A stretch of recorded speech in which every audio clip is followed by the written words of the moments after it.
Isang magandang umaga, tanghali at gabi po sa ating lahat dyan sa Pilipinas.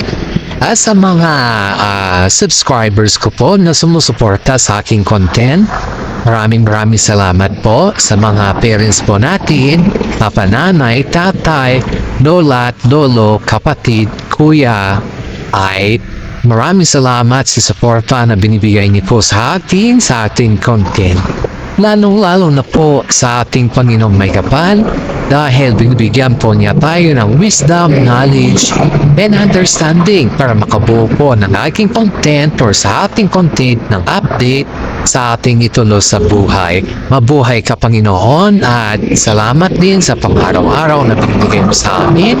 Napakain at hindi lamang po yan, kundi maraming salamat din po sa binibigyan mo sa amin na buhay na kung saan po ay lahat ng problema ay nalulutasan namin dahil po sa iyo. Dahil nananalig po kami sa iyo at yan po ang ating dasal at pasasalamat po. God bless po sa ating lahat. Umpisahan na po natin ang update sa King Pao at iba pang showbiz update ganap po. Update po tayo sa King Pao at mga iba pang showbiz ganap. Ayon po sa aking daily na source po ay talagang proud si Paolo Avellino kay Kim Chiu dahil mas marami itong project para kay Kim Chiu at hindi naman po yan. Kumbaga po ay pinayayaan talaga sila ng mga sobrang project sa ngayon at lahat ng mga netizen ay sumusunod sa kanila dahil napakabait nila at napakahusay sa larangan ng industriya. Marami sa ngayon ang update ng King Pao na kung saan po ay todo exercise si Kim Chiu. So ang ibig sabihin po niyan, pag exercise si Kim Chiu ay medyo maluwang-luwang po yung kanyang oras at kasama po niya dyan si Paolo Avellino at kanyang mga kaibigan at iba pa. Dito po natin malalaman kung ano talaga yung intensyon ng dua kung bakit palagi po silang nag-exercise o magkasama kung may mga off or may mga vacant time po nila. Kaya sa mga Kim Pao fans niyan at sa mga Kim Pao update dyan, supporters or sa mga netizen dyan, ay pinakilig na naman ng King Pao sila dahil alam naman po natin na sila po ay abangers or nag-aabang sa mga sweetest moment ng King Pao update sa ngayon. O nga pala po, sabihin ko sa inyo po ito direct dyan, kaya po ako pa rin po itong nabablog nito. Kaso nga lang po, trinay ko ng proving voice over at nataon din po na ako ay may sipon at yung boses ko po ay medyo mahina na kasi siya. Mahina kasi may sipon at umiba talaga yung boses ko. Kaya gumamit po ako ng voice over pero ako pa rin po itong nabablog sa inyo. Pasensya na po. Pero may pwede ko po naman din po itong may ibabalik pag okay na po yung aking boses. Okay, update na naman tayo at mabalik po tayo sa update. Medyo isang kwan lang po yun. Okay?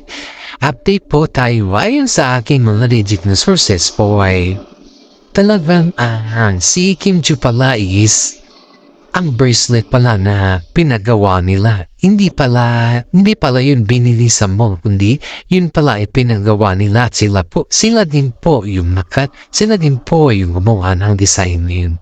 Ang sukat akalain kasi natin is yung pumunta sila sa mall, after that, nadanap na ng purple bracelet, and then kung ano yung design na nandun sa purple bracelets at yun na din yung kanilang binila. Hindi pala po, magkamali pala po tayo dun.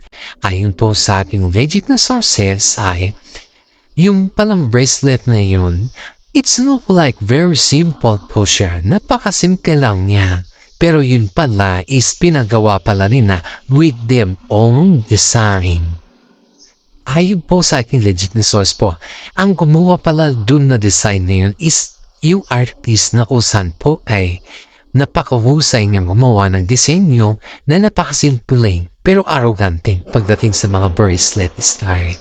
Hindi ko na lang po babanggitin kung sino po yung nag-design dun sa bracelet na kung saan binili nila Kim Chiu at saka si Paolo Avellino para sa kanilang sarili at remembrance po nila dahil Alam naman po natin na sa kabila ng kanilang kasigadan ay natural lamang po na nakakabili din sila kung ano din yung kanilang gusto para naman po sa kanilang sarili at para mabigyan din po nila ng kumbaga kahit anong pagod mo bumili ka rin no, para sa iyo at hindi naman lahat para sa mga pamilya mo o para sa ibang tao kundi magbigay ka rin o maglaan ka din para sa iyo sa mismong sarili mo, di ba?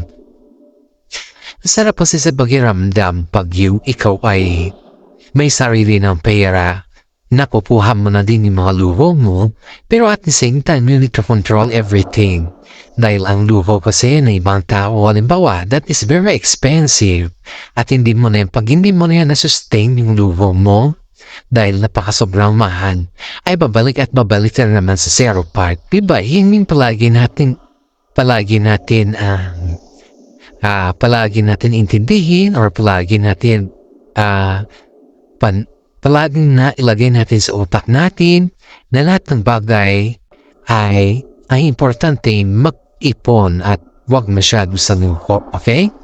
Di ko sinasabi ito na maluho ang Kim Pao to make it clear. Ang sinasabi ko, sila ay bumili ng bracelet dahil yun din ay regalo din po nila sa kanilang sarili dahil sa dami na kanilang project, puro na lang pamilya ang kanilang iniisip. Alam naman po natin lahat yan, di ba? Okay. Balik po tayo sa good news na naman po tayo sa ngayon. Good news po.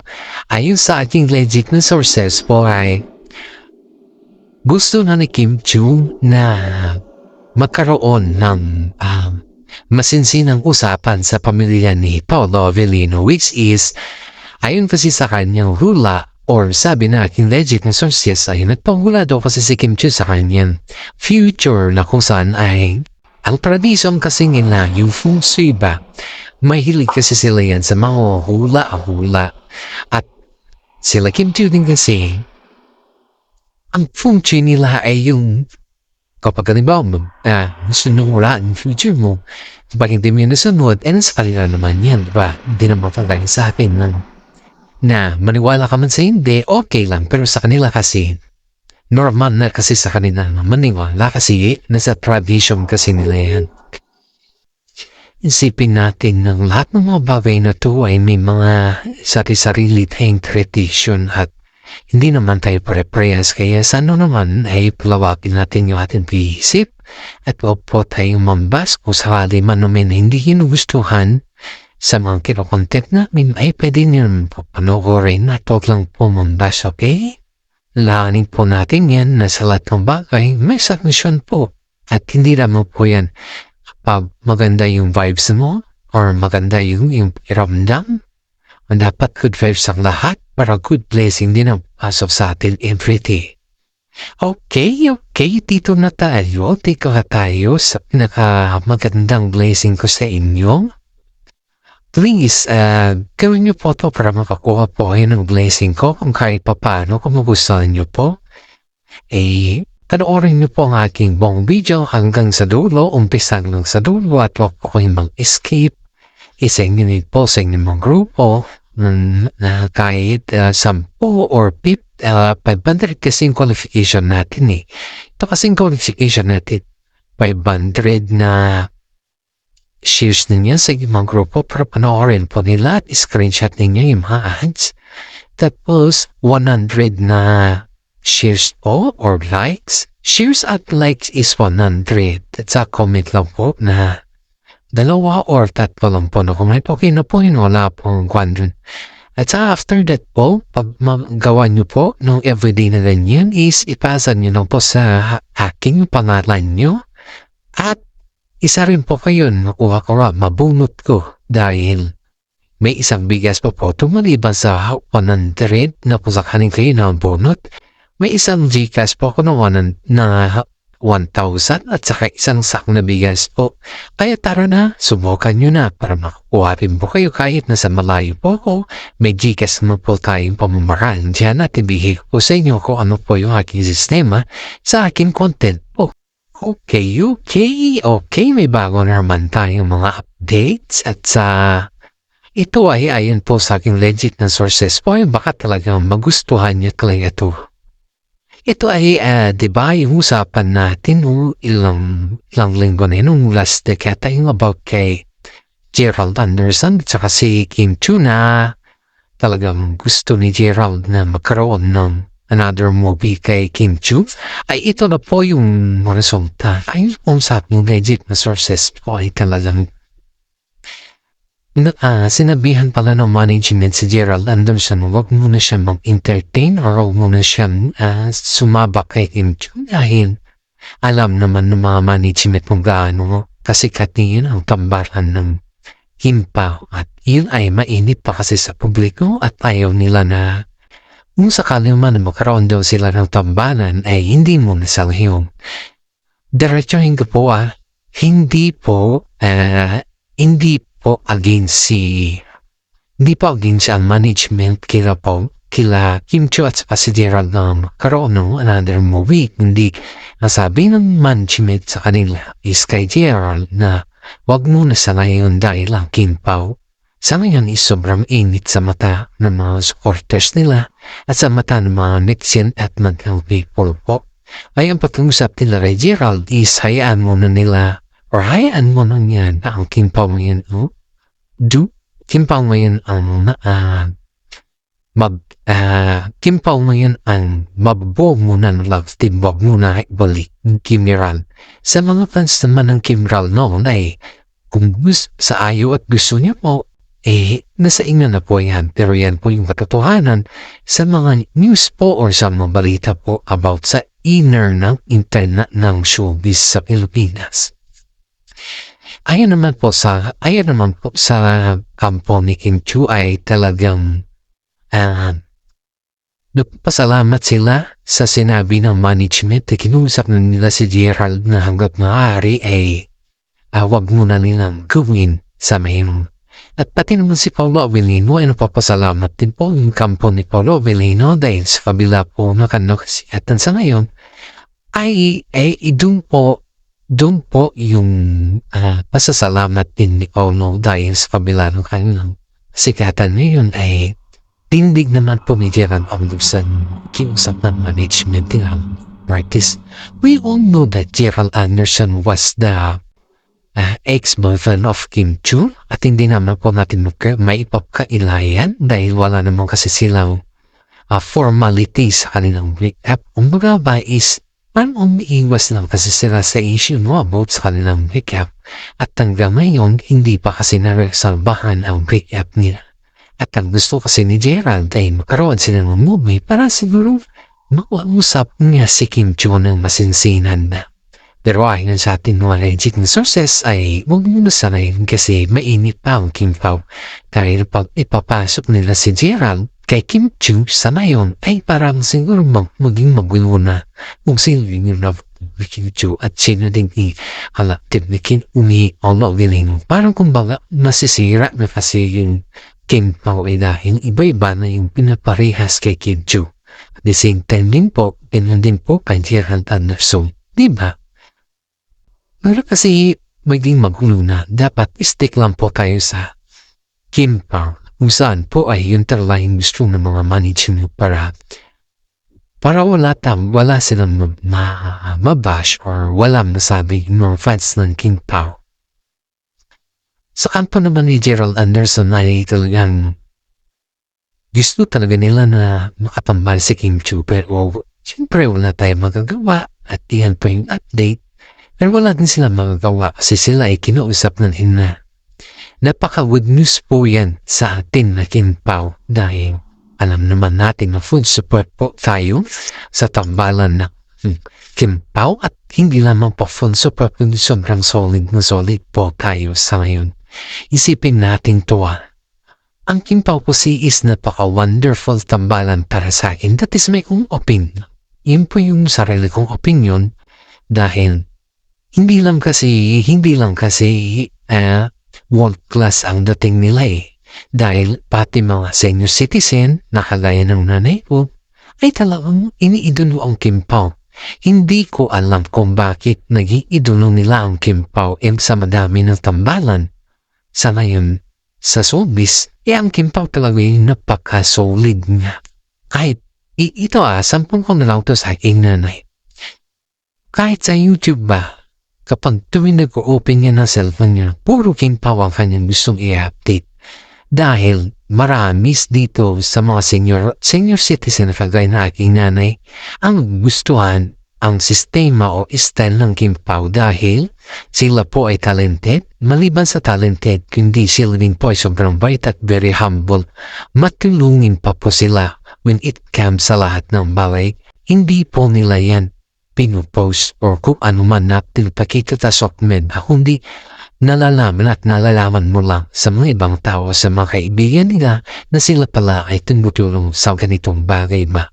Yan yung mga na-appreciate natin. Even though as may na fans ng Kim Pao is talagang na-appreciate ko din po yung style ng Kim Pao dahil sa mga karakter nila is maraming mga netizen talaga mahamas sa nila at naging inspiration. Alam niyo po ba, do you remember when in interview ni Kim Chiu sa si Paolo Avellino nun na yung na-appreciate daw nila yung kanilang tambalan kahit wala pang direktang permahan sa kontrata. Kumbaga, tinignan lang nila yung kanilang chemistry ba pero umutok talaga sa softmed or sa mga madlang people o sa kanilang supporters yung kanilang ginawang movie. Kaya ngayon, ang pinag-uusapan sa ngayon sa kanila is yung about sa management nila kung kailan matatapos yung kontrata ni Paolo Avellino at saka si Kim Chiu para talagang yung originality ba, yung masasabi na sa kontrata nila na sila ay magtambal ba. At sana naman po sa atin ng mga Kim Pao supporters, huwag po natin hayaan ng nasira, mati idolo. Huwag po natin hayaan ng mga ibang bases lang ang makikinabang at buwagin ng Kim Pao. Pakiusap ko lang po, 100% po tayong sumuporta sa kanila dahil ang pagsusuporta po natin sa kanila is isang malaking biyaya po sa atin at sa kanila yan. Ito kasi yung pinaka-tandem na wala pa sa kontrata to yung tandem na chemistry lang ang kanilang puunan. Kumbaga ba, hindi pa talaga solid na hindi pa sila napirmahan ng kontrata ba. Si Kim Chiu at si Paolo Avellino, kaya yun po yung niluluto sa ngayon. Ayun po yun sa aking legit na source para mag-legit po sila na magkatandem sa showbiz. Kaya marami mga netizen po ang naghihintay sa contract signing ng dalawa dahil iyan yung simbolo or iyan yung sign. Pag nag-contract signing na yung dalawa, iyan yung sign na solid ang Kim Pao at talagang legit na. Kaya nakikiusap po ako sa mga fans po ng Kim Pao. Straight to the point po tayo. Stick to the point po tayo. Natin hayaan na yung mga basis po ang maanpinang or yung mga basis po ang baga is sila po yung mag-win sa kanilang mga comment. Hindi naman po natin naintindihan ko ano yung kanilang pinaglalaban dahil kung siraan lang naman ang kanilang paglalaban or if paglalaban dito kasi hindi ko sila manalahan sa atin kasi kayo po mga tao tayo po ikaw ay pasipibo o tayo sa Kim Pao. Ang kasi ng Kim Pao sa ngayon is sobra talaga dito ko talaga every morning po ako tuwing pag-open ko pa sa cellphone po is nakikita ko na talaga yung karakter ng Kim Pao na nababaikan ako sa kanila. Hindi naman pinsa nababaikan na kundi nagustuhan ko talaga yung kanilang sistema. Ako mismo to kasi isipin natin na sa lahat ng bagay kasi may hangganan din pero sa kanila kasi dito mo talaga nakikita yung kabaitan nila. Na-appreciate ko yung kabaitan talaga nila kahit kailan. Lalo na si Kim Chiu na super protective sa pamilya, super protective kay Paolo Avellino. Sa lahat ng kanyang mga netizens, sa mga kanyang supporters ay talagang na-appreciate nila. Hindi lang yan, kundi lahat po karoon ni Kim Pao update at Kim Pao content, yung mga content sa na-appreciate natin every step nila. Kaya ako, sa ngayon po, ay kahit anong sabihin nila na bakit sikin po ng ang content mo, ay dahil po nakita ko kasi sa kanila yung kagandahan doon na hindi ko nakikita sa mga ibang tambalan ko. Kasi po sa mga tambalan ba, based on my own opinion, hindi ko kasi nakikita sa mga ibang tambalan yung sinasabi nila na supportive partner or supportive like this one. Pero kay King Ching at saka si Tito si Paulo Melino, napaka-supportive po nila sa isa't isa. Napaka-genuine pa nila. Kaya dito ako lumakas at nagkaroon ng idea na ipagpatuloy ko itong aking content. And this is for today. Maraming salamat po.